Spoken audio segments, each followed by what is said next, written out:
Hey guys. Hey everybody, Coach Sarah here, Dr. Ty. and it's day 2 of your 7-day gut health and autoimmune reset preview. Today, we're talking about minding your mitochondria. So you're probably wondering a couple things. One, you're probably wondering what in the heck is a mitochondria? And two, you're probably wondering, what does mitochondria health have to do with my digestive and autoimmune health? Well, that's what we're here to talk to you about tonight, guys. So let me ask you this. Well, let me start by saying this. If you are tuning in live tonight, put a 1 up in the comments for me before I get too far ahead of myself. So if you're watching live, throw a 1 up there. And what do you do if you watch on the replay? Put a 2 up in the comments, just so we can see when you guys are tuning in and who is able to actually catch these videos. So again, minding your mitochondria. What are mitochondria? What do they do?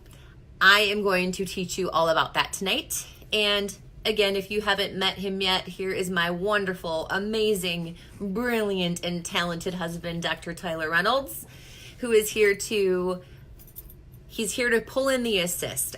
When I need some extra special sauce on my science, this is the guy I come to. He's very smart, and he has helped me grow and hone my knowledge, and has challenged me to become a better nutrition coach, and really forced me to step my game up because he's really smart. And so I have to keep up and grow my knowledge along with him, or else I'm going to be left in the dust. So again, I have a question for you guys tonight. Have you ever wondered how the human body creates energy from the food that you eat?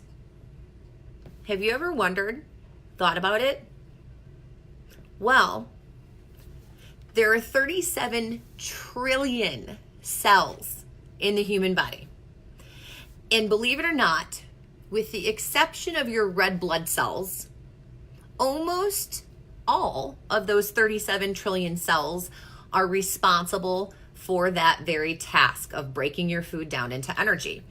My goal tonight is to teach you all about how this process happens, what can happen if something goes wrong with that process. And I'm also going to be teaching you the top 6 strategies that you can start implementing so that you make sure that it doesn't happen to you, and what we can do to move toward health. So, Dr. Tyler, what exactly is a mitochondria? Okay. So, mitochondria. So, within each cell, there are mitochondria. So, in that cell, there's organelles. So, a mitochondria is called an organelle, and it's like a mini cell inside the cell. What mitochondria do is they create energy. They're the power plant of the cell. So we think about all our cells in the human body, that is the absolute foundation of our energy and how our body functions. And the better our mitochondria are, the better we're going to feel at a very simple level. So mitochondria, so what you're saying, mitochondria are basically like they're the energy producers. Yeah, they produce energy. So they're Cool. going to create ATP, which is what is the source of energy in our body. And if there is any issue, if they're not working at the optimal level, we're going to have decreased energy. They're going to be sputtering. And that is the root cause of most diseases, is you have to get energy and nutrients to them, and then they push that out, and then they also create waste as well, and that comes out. So when we talk about waste, could you be a little bit more specific about that, maybe as it relates to like free radicals, and what that process looks like? So we can think about free radicals, and we all create free radicals in our body. So you can think, if you smoke, you are going to create more free radicals in your body because you're putting more toxins in your body. And we have antioxidants, and we naturally create antioxidants, and there's a bunch of different types in our body, but we can also put antioxidants into our body. And so in a thought process, they should balance each other out. Well, we live in and our diet is very acidic, and we also have a lot of environmental factors that come into play, our water sources, things like that. So we need to put really good things in our body and eat better to balance it all out. So what I wanted to bring a point to here is our body naturally will encounter free radicals on a day-to-day basis. And there's a couple ways that we encounter free radicals in our system. One is endogenous sources of free radicals, which are the things that happen naturally inside our body through our cellular structures, like our mitochondria, our peroxisomes, our endoplasmic reticulum, and our phagocytic cells. So there's also the other side of free radicals, which is the exogenous sources. Those are the things that we are exposed to. So exogenous sources of free radicals include things like pollution, alcohol, tobacco, some prescription medications, heavy metals, pesticides, Roundup, things that are sprayed on your vegetables and your fruits, and industrial solvents, i.e., all of your personal care items. If you're using conventional personal care items, conventional shampoo, conditioner, body wash, from stores that sell mainstream items, you're using similar solvents that they use to degrease car engines with. Anything you put on your skin is going to be transdermally absorbed into your body one way or another. So when you're exposed to more free radicals, then you have antioxidants, you're going to experience what's called the rain barrel effect with your health. So when we start to see this overabundance of free radicals in the system, it results in what's called oxidative stress. So what is oxidative stress? What does that mean? So oxidative stress on the body is going to put our bodies, if you have really, really high oxidative stress, it creates it's a lack of oxygen. A lack of oxygen, and if you don't get enough oxygen and nutrients to the cell, you're going to be, like I said, sputtering the system. So when we talk about the oxidative stress experienced in the body, everyone experiences or manifests their oxidative stress in a different way. Mm-hmm. But the main thing that happens when we're experiencing oxidative stress as it relates back to the mitochondria, which are those little power plants that we were talking about that are the makeup of each of those 37 trillion cells in our body. When we have major oxidative stress, it causes hypoxia to the mitochondria, which means a lack of oxygen. So what happens if you're building a fire and you don't have oxygen for your fire? It dies. Your fire dies. And so when we think about how oxidative stress affects our mitochondria, that oxidative stress is going to cause our mitochondria to die eventually. But in between that process of our mitochondria being alive and our mitochondria being dead, there's the disease state. So when we see major oxidative stress with individuals, whether it be due to endogenous sources of stress or exogenous sources of stress, we're going to start to experience symptoms in the body. And what we're going to start to see at the base level before we reach the disease state are whispers with our health. And some of those whispers include digestive problems, fatigue, weakness, muscle cramping, heart palpitations, headaches, brain fog, low libido, disrupted sleep, irritability, and the list goes on. So it's that chronic stress that's in the body is going to cause everything that Sarah just said. That is, it is a chronic stress state.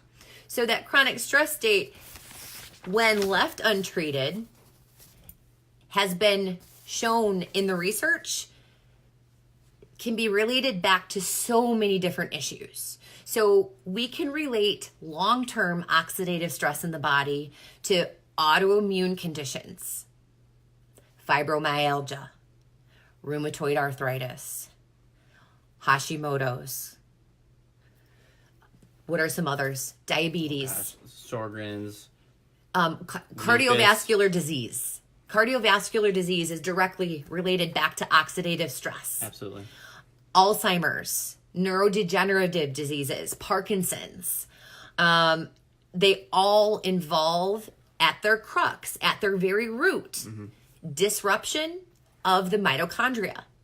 So what we need to be minding is our mitochondrial health if we want to achieve whole health. If we want to be looking at illness at its root, we need to be getting our mitochondria healthier.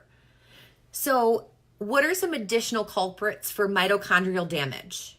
One of them is stress. So, outside of the toxic stress that we talked about earlier, some other forms of stress, lack of sleep.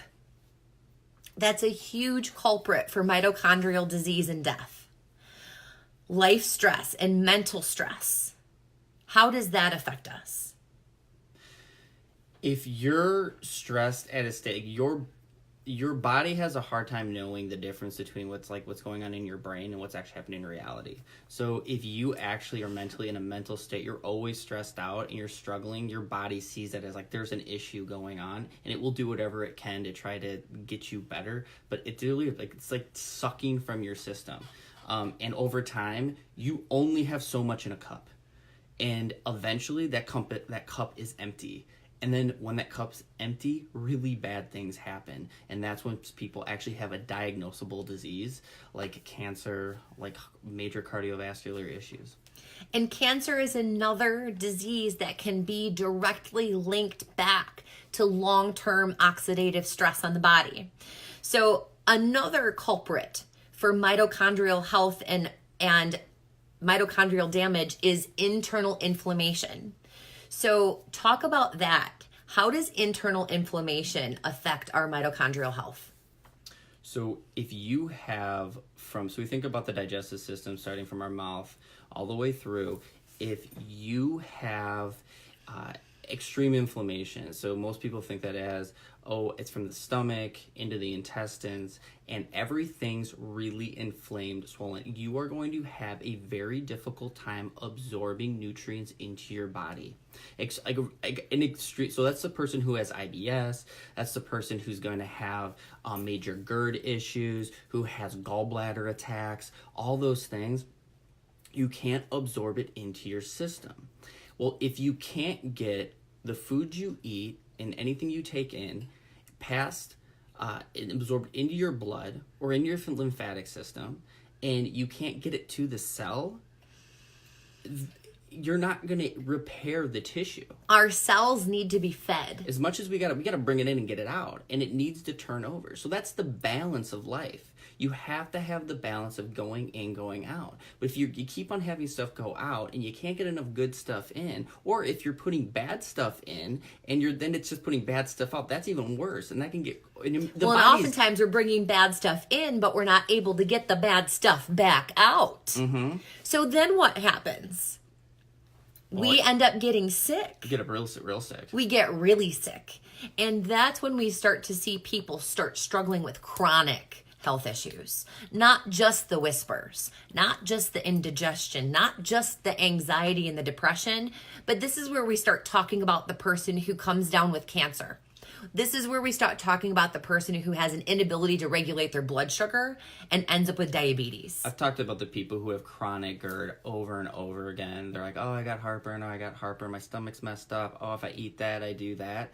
I can think of actually people off the top of my head, and they had that for 20 years, and then all of a sudden they go in and they had bleeding in their stomach, and then they had cancer in the esophagus and the stomach. And so those are literally what Sarah said is whispers. It's a snowball effect. It just whispers like, hey, there's something wrong. Fix it. But it was never fixed.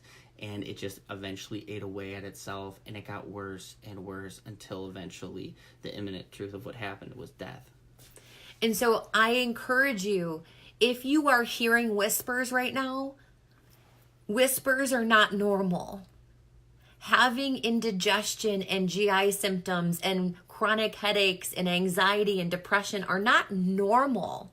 That shouldn't be something that you resign yourself to have every day for the rest of your life, because that is your body telling you that something else is off. I get so many patients and our clients that rationalize their issues that they have.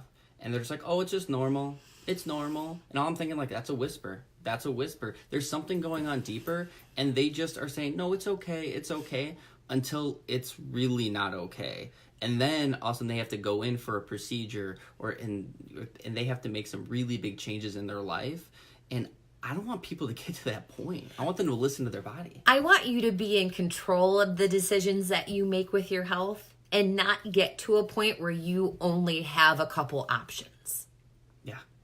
And if you don't listen to the whispers that your body's giving to you today, you are going to get hit upside the head with the cosmic 2x4, my friends, via some kind of chronic illness. Mm-hmm. And again, there's probably some of you out there that are shaking your finger at me and probably maybe not liking me right now because I'm being very honest. But I owe that to people, because this process of being transparent with the whispers that my body was giving me and really listening to them was what allowed me to take back my health. Because it didn't matter how much I knew about what was going to help me. What mattered at the end of the day, you guys, was what I did. And so what I want to teach you guys tonight is how to start taking back your health. And I'm going to give you 6 actionable steps. 6 things that you can start thinking about and or implementing tonight to start the road to healing and nurturing your mitochondria, so that you don't end up a statistic, so that you don't end up 1 in 70 million with digestive issues or 1 in 5 with autoimmune disease. That number's crazy. 1 in 5. And that's just an estimated amount, because many people walk around with autoimmune issues and never know it. Completely undiagnosed, and they have no clue that they have it. They just, again, rationalized their whispers.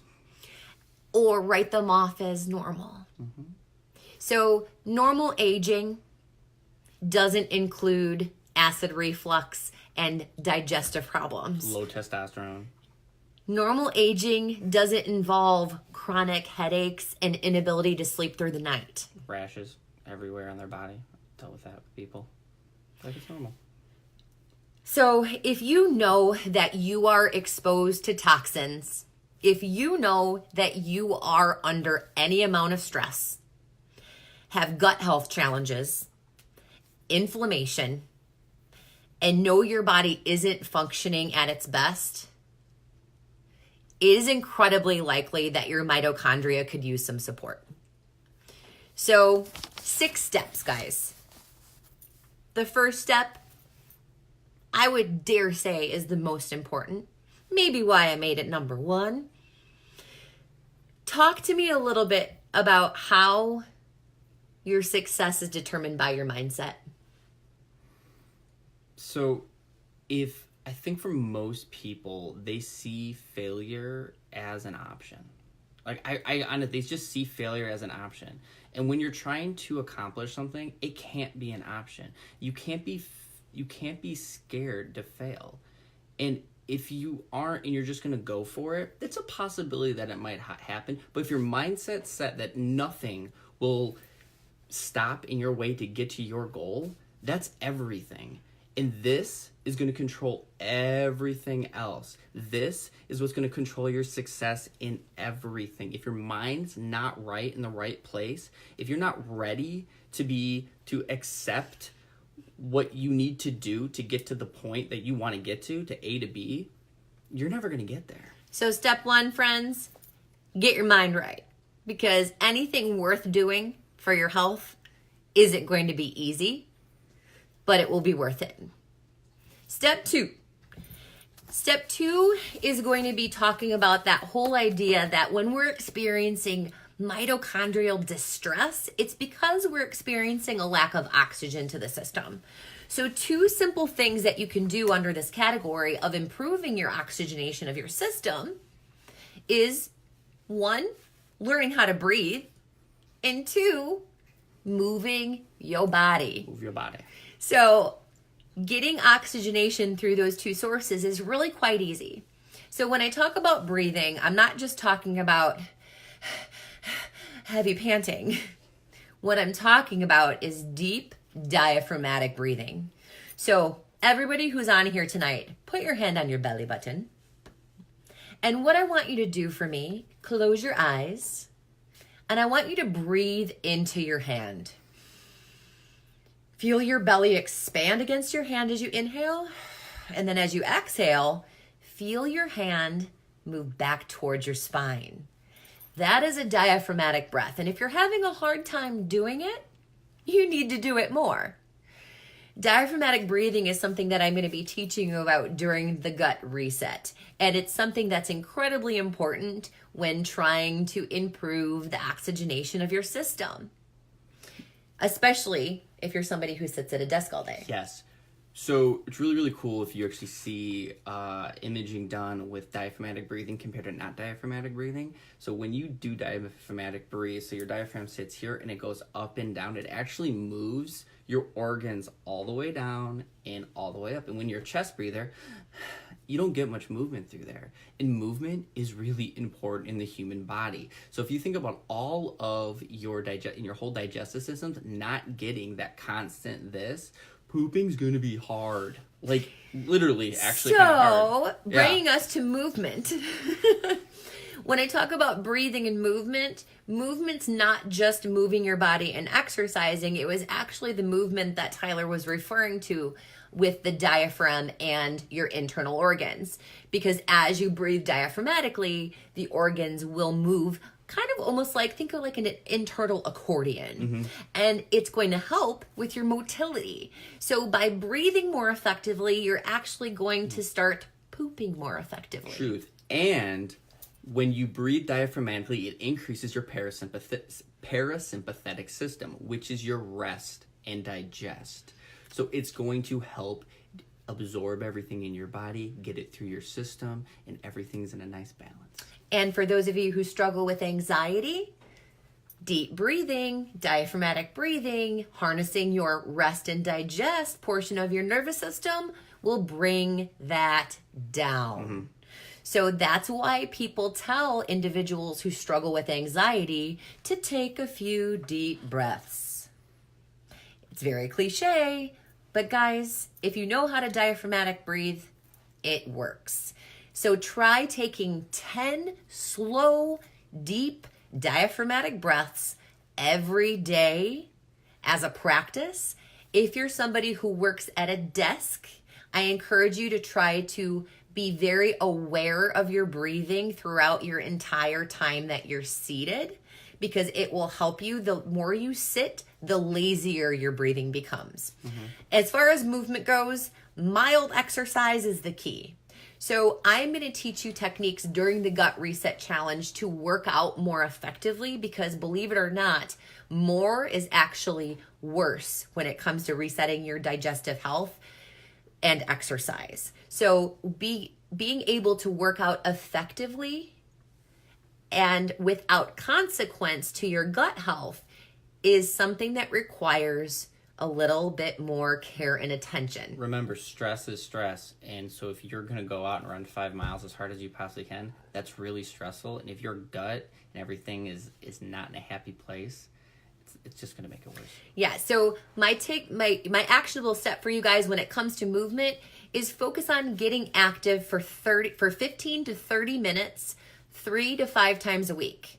And I encourage you for that activity to be moderate to low intensity. So anything from going out for a walk, riding your bike, taking a gentle yoga class, taking your dog for a walk, going for a hike, something that is not going to be stressful to your system, low intensity strength training, body weight strength training, All of those things can fall into that category if done properly, but that will be one of the areas that we do address during this gut reset, because resetting the gut is about more than just food. We are going to then go into and the one thing that I didn't touch on is that when we're addressing breathing and movement with the body, it's actually encouraging a process called biogenesis, which is the actual creation of new mitochondria. So by learning how to breathe more properly and learning how to move more properly, you're actually going to be recreating and repairing those mitochondria that may be stressed or diseased in your body. All right, so next step, removing the big three. What are the big three? The big three: wheat/gluten, dairy, and number 3 is refined grains. So refined sugar. So can you tell us a little bit more about why we would want to remove those big 3 inflammatory substances from our diet? In a really general way, they're really acidic in our body. They're the most acidic things outside of some protein in our body. So when our body is inflamed, we don't want to feed the beast. We gotta go from here. We gotta bring it down, and that's the big reason that you want to get rid of these. And it promotes a healing through our response in the body over time. So a lot of individuals really struggle with these 3 areas because they are such inflammatory causing foods. And when we're experiencing gut distress, we're oftentimes going to have some pretty nasty reactions to these foods, but if exposed to them repeatedly over time, even in small amounts, you're not going to be noticing that reaction as much. So we are going to be asking for you guys to be removing those big 3 in addition to some other things, but you can start with that today. So looking at, what do you eat for dairy? Are you a cheese eater? Do you eat yogurt? Do you drink milk? Guys, just so you know, they're lying to you. Those people that told you that you need to eat dairy. Everything that we just talked about are all subsidized by the government. Every single one. There's a reason they want us to eat it. There is a lot more of what you need in leafy greens than in dairy. You can get a whole lot more calcium from some good spinach than you can get from dairy or a cup of milk. Reason being is bioavailability. What's going on? And it's acidic dairy, alkaline vegetables.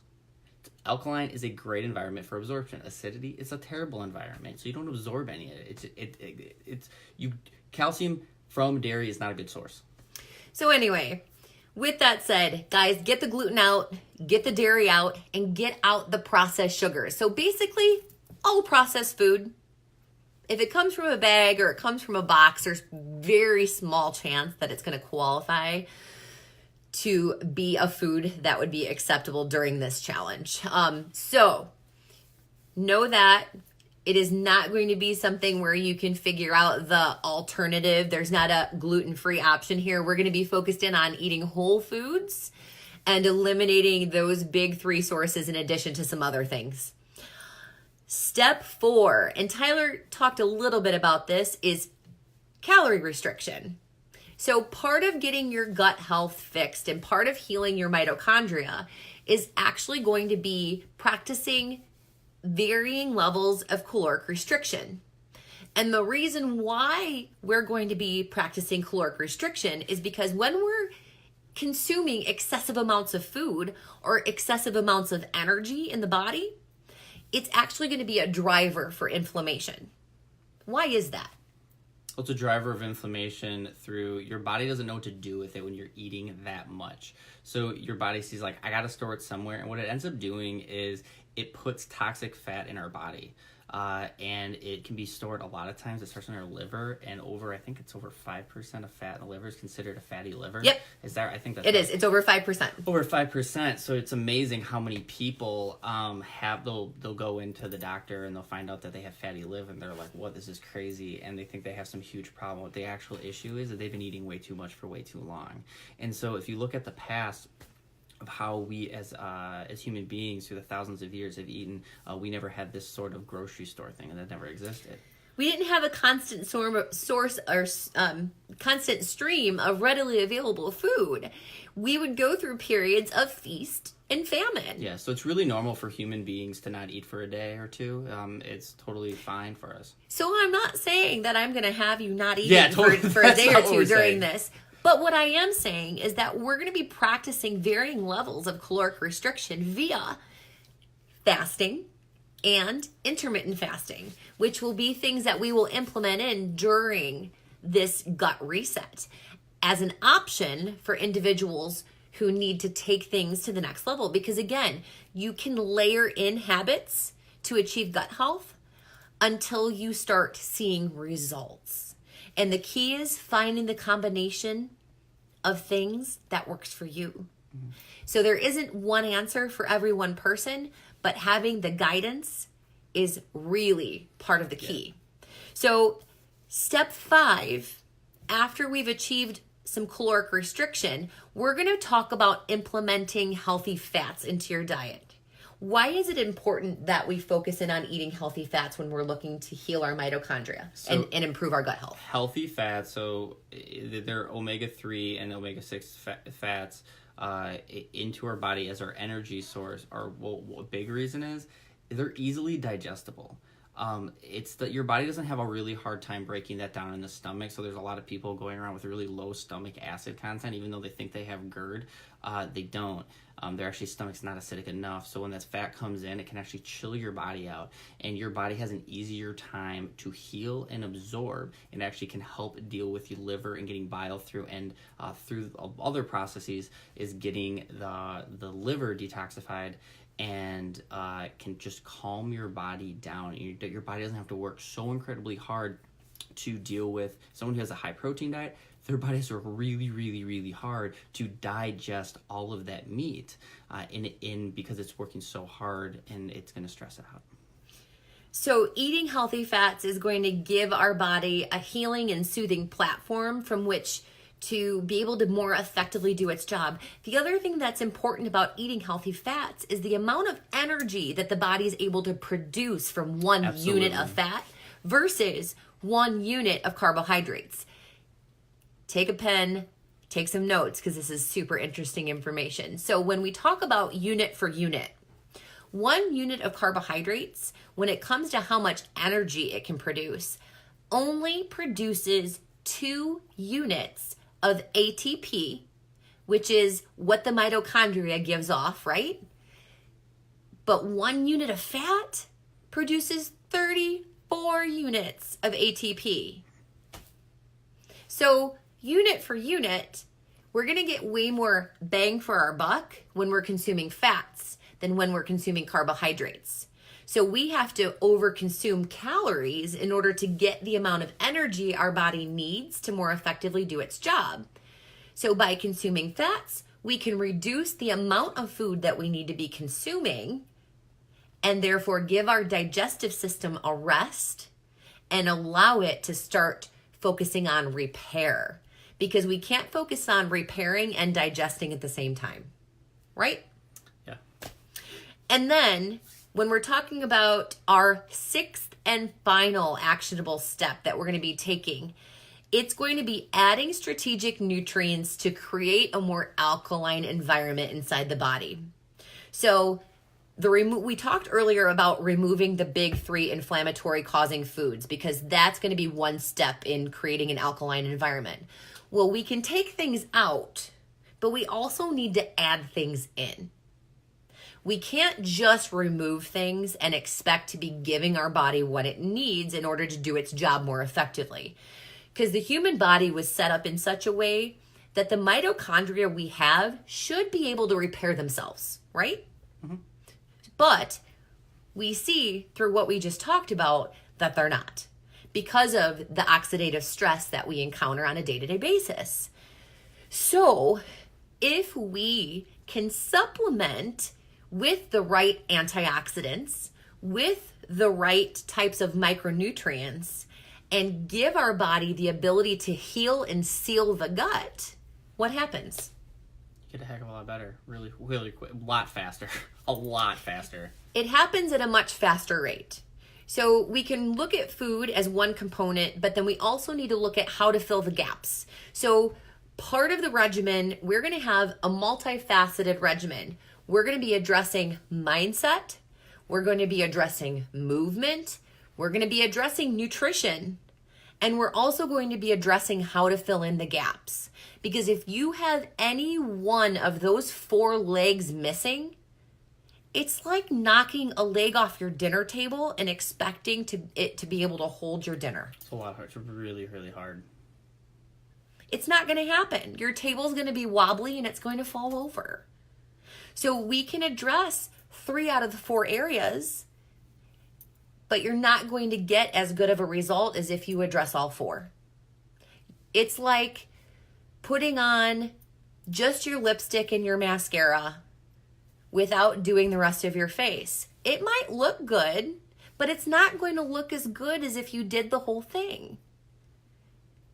So that's why we've put together the protocol in such a way that we address all 4 areas of this process, because it's going to help not only get your body into a place where you're balanced, help you heal your mitochondria, but set you up for long-term success by flooding your body, healing and sealing the gut, and creating an alkaline environment in which you will thrive and your health will become optimal. We saw just a huge need for this. It was just a problem we saw over and over again with my patients, people around us, our families, everyone. I'm like, there's got to be a better way to do this. I can't stand watching people just take medication and just rationalize why they have what they have unless they live with what they live with. There is a better way, and then we figured it out. We figured out there is a better way, but it takes some work. It takes a little bit of effort. And the changes we see in the clients are absolutely phenomenal. They're breathtaking. They really are. And I'll say trying to do this on your own and going alone on this is really hard. Because you're going to hit some sticking points. It's not a super like, oh, I no problem. It's just easy. I can do this. It's a little more challenging. When you have a community and people to lean on and people to talk to, it makes life so much easier. So that is why we're doing this in this way. We do this one-on-one all the time. We work with people one-on-one. This is what we do. We're keeping people accountable all the time for their stuff. But when you do it with a group of like-minded individuals who have a like-minded goal, who have the same desires as you, you're going to be accountability partners. And so we're going to be providing a platform in which you will have a bunch of accountability partners who are going to be walking alongside you in this journey and doing the same things you're doing and challenging themselves in the same way that you are. So again, if you are that person who is bloated, gassy, irritable, anxious, depressed, sick and tired of being sick and tired, then you need to come alongside us for this gut reset. It really shouldn't be a question of if you're going to be coming alongside us. You should be asking yourself, how quickly can I get myself started doing the things that they talked about tonight? How quickly can I sit down and start working on this diaphragmatic breathing that she just told me about? It's a game changer. Like, those things are game changers. Because I gave you actionable steps that you can take tonight. You can go out and take a walk. If you're somewhere where it's not Chicago and it's not freezing cold outside, go take a walk. If you're in Chicago where I'm at, go do something inside. But start moving your body today. Start deep breathing today. And I even have one more actionable step for you guys to take tonight. A bonus step. I want you to half your body weight. And that is your goal for the number of ounces of water that you need to start drinking every day. Not soda. Not anything else other than water and green tea. Mm-hmm. Why green tea? Because green tea is alkaline. And it has antioxidants. And it's full of antioxidants. So water and green tea, half your body weight in ounces a day. Deep breathing from your diaphragm. Get out and move your body 3 to 5 times a week for 30 minutes. Then remove the big 3. Gluten, dairy, processed sugars, refined sugars. We're going to start looking at caloric restriction via intermittent fasting. We're going to start looking at improving your healthy fat intake. And then finally, we're going to start looking at improving your strategic nutrient intake. So the first 3 things you can start doing today. Mm-hmm. You can go as soon as we're done and we get off this video, and you can start doing those actionable steps. There's a lot of things there. Sugar, dairy, wheat, breathing, movement, water. 6 things that you can start doing today to start moving towards better gut health. The berry of better gut health is truly, it's going to be here again.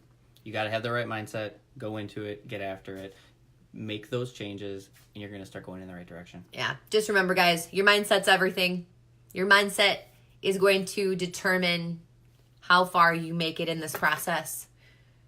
Anything that's worth doing for your health isn't going to be easy, but it's going to be worth it. It's a pleasure being with you. As always, it's day 2, minding your mitochondria. I'll be seeing you tomorrow night to talk more about gut health. It's Coach Sarah, Dr. T. Dr. Tyler. We'll see you next time.